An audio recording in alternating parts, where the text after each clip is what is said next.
How now, spirit? Whither wander you? Over the hill, over the dale, through a bush, through a briar, over the park, over pale, through flood, through fire. I do wander everywhere, swifter than the moon's sphere, and I serve the fairy queen, to do her orbs upon the green. The cowslips tall her pensioners be, in their gold coat spots you see. Those be rubies, fairy favourites, and their freckles live to save us. I must go seek some dewdrops here, and hang a pair in every cowslip's ear. Farewell, thou noble spirits, I'll be gone. Our queen, all her elves, come here anon. The king doth keep his revels here tonight. Take heed the queen come not within his sight, for Oberon is passing fell and wrath, because that she as her attendant hath a lovely boy stolen from an Indian king. She never had so sweet a changeling, but jealous Oberon would have the child. Knight of his train to trace the forest wild, but she perforce withholds the loved boy, crowns him with flowers and makes him all her joy. And now they never meet in grove or green, by fountain clear or spangled starlight sheen. But they do swear that all their elves for fear creep into acorns and hide them there.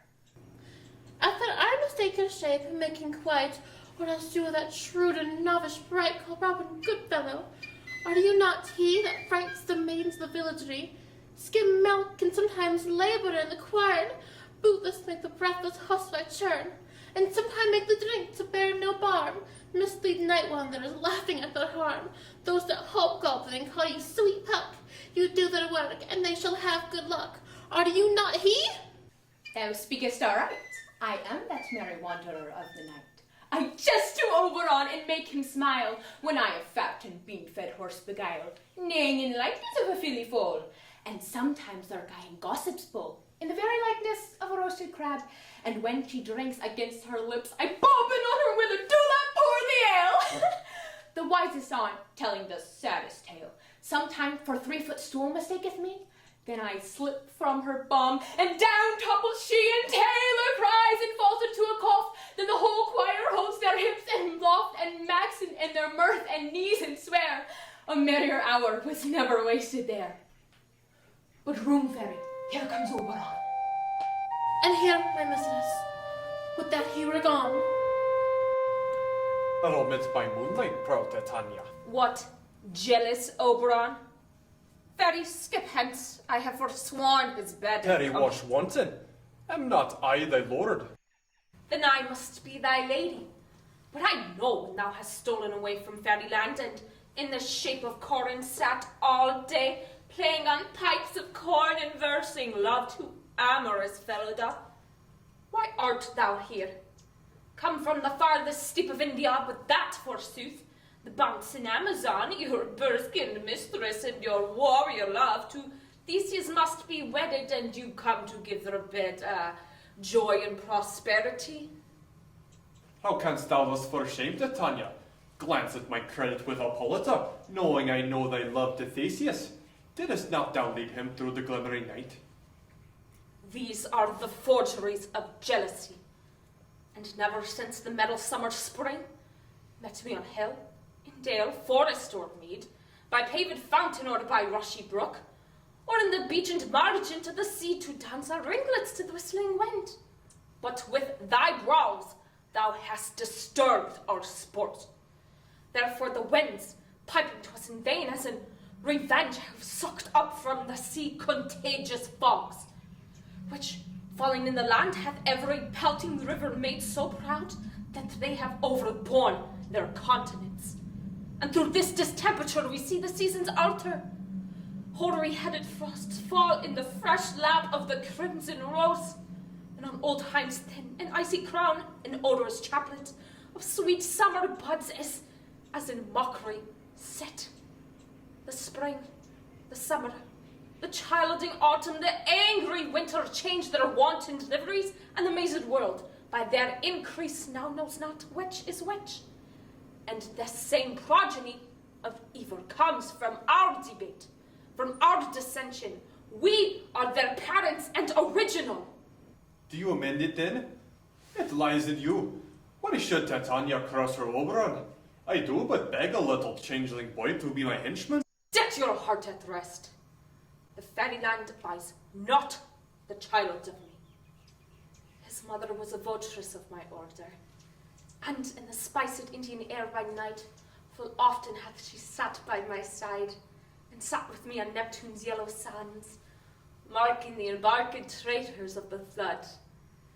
When we laughed to see the sailors conceive and grow big-bellied, with wanton wind, and what she, with pretty and with swimming gait, following, her womb then rich with my young squire, would imitate and sail upon the land to fetch me trifles and return again as from a voyage, rich with merchandise. But she, being mortal, of that poor did die, and for her sake do I rear up her boy, and for her sake I will not part with him. How long will then this wood intend to stay? Perchance till after Theseus' wedding day. If you will patiently dance in our round and see our moonlight revels, go with us. If not, shun me, and I will spare your haunts. Give me that boy, and I will go with thee. Not for thy fairy kingdom. Fairies, away! We shall chide downright if I longer stay.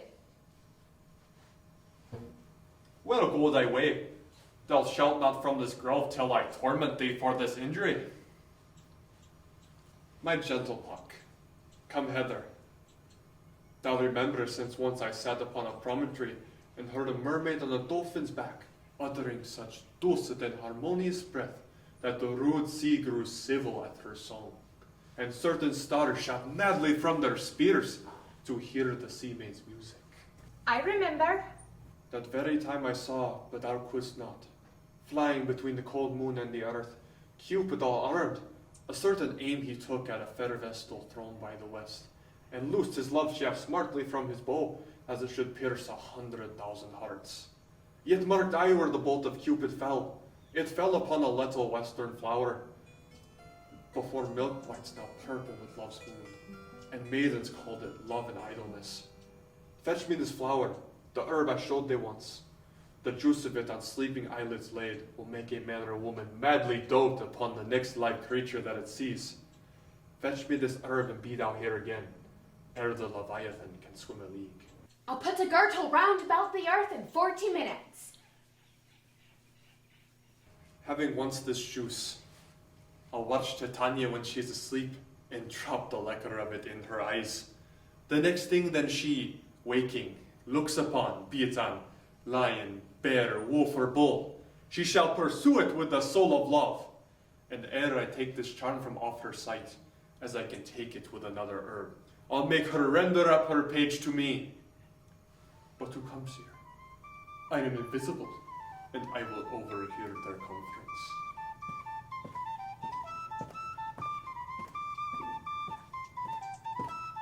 I love thee not, therefore pursue me not.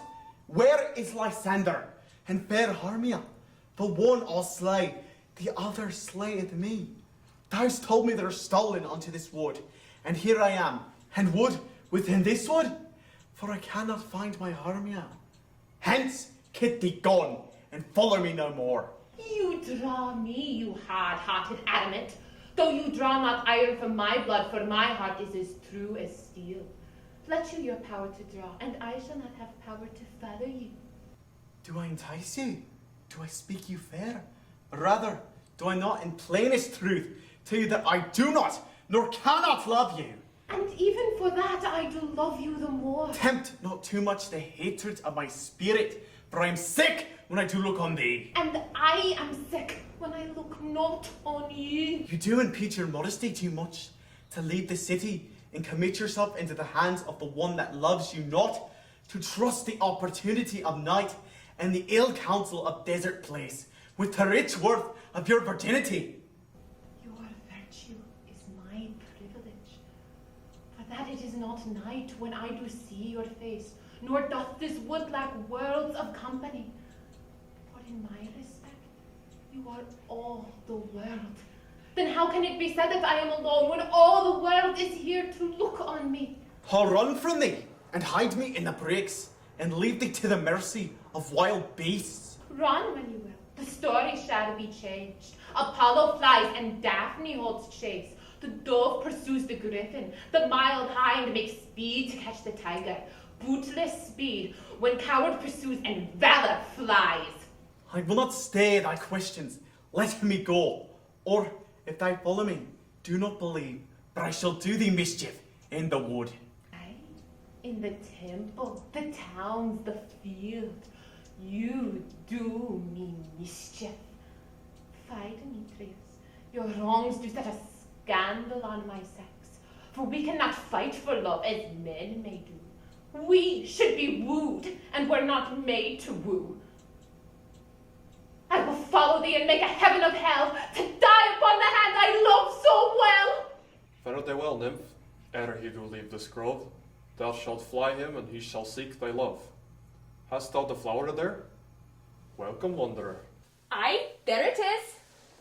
I pray thee give it me. I know a bank where the wild thyme blows.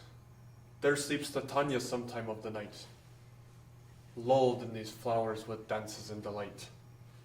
And with the juice of this I'll strike her eyes, and make her full of hateful fantasies. Take thou some of it and seek through this grove. Fear not, my lord, your servant shall do so.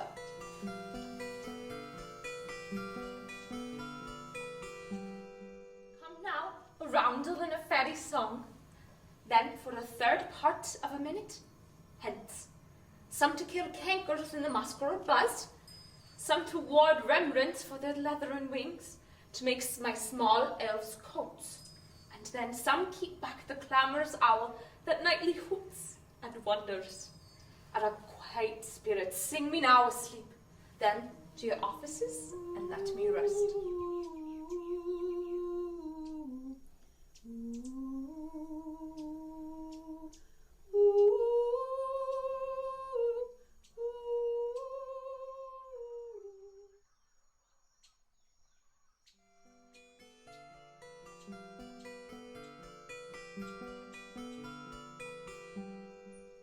What thou seest when thou dost wake, do it for thy true love take. Love and languish for his sake. Be it ounce or cat or bear, pard or boar with bristled hair, in thy eye that shall appear. When thou wakes, it is thy dear. Wake when some vile thing is near.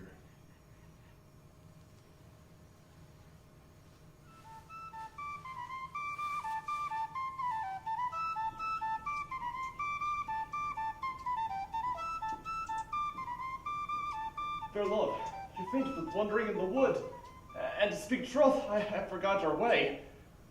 Well, rest us, Harmia, if you think it good, and tarry for the comfort of the day. Be it so, Lysander. Find you out to bed, for I upon this bank will rest my head.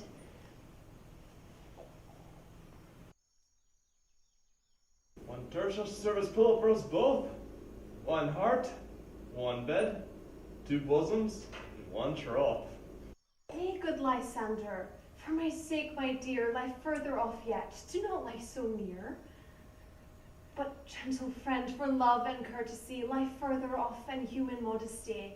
Such separation, as may well be said, becomes a virtuous bachelor and a maid.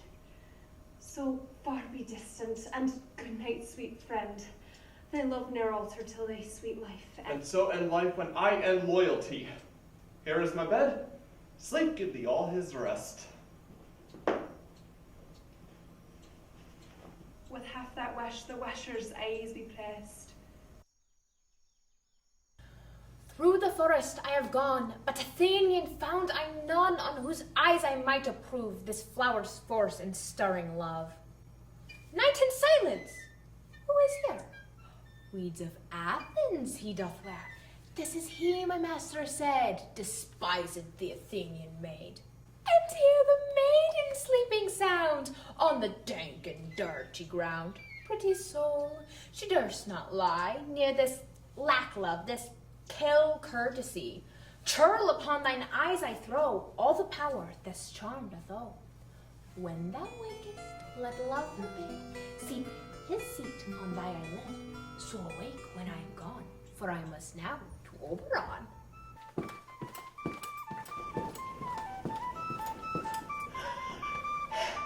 Stay, thou wilt kill me, sweet Demetrius. I charge thee hence, and do not haunt me thus. Oh, will thou, darkling, leave me? Do not so. Stay on thy peril. I alone will go.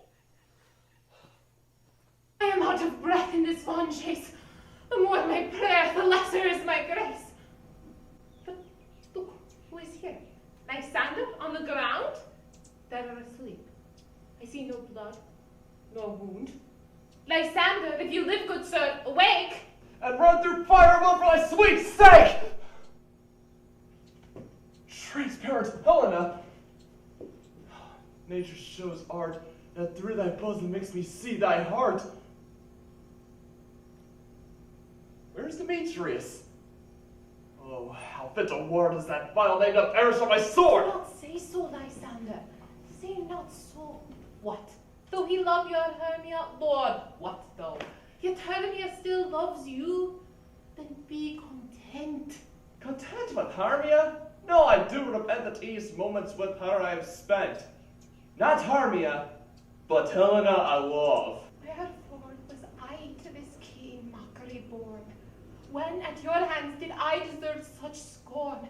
Is not enough, young man, that I never did know, nor never can deserve a sweet look from Demetrius' eye.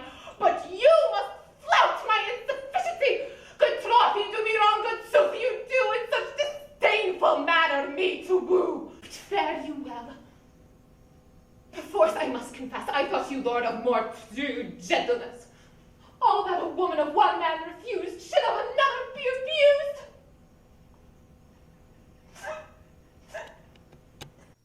She sees not Hermia. Hermia sleeped out there. Ne'er mayst thou come Lysander near. For as a serpent of the sweetest things, the deepest loathing to the stomach brings. And as the heresies that men do leave are hated most of those they did deceive, so them, serpent, and my heresy, of all be hated, but the most of me. And all my powers address your love and might, to honor Helen, and to be her knight! Lysander, lord. What? Out of hearing? Gone? No sound, no word? Alack, where are you? Speak of all loves, and if you hear, speak. I swoon almost with fear. No? Then I well perceive you are not nigh. Either death or you I'll find immediately.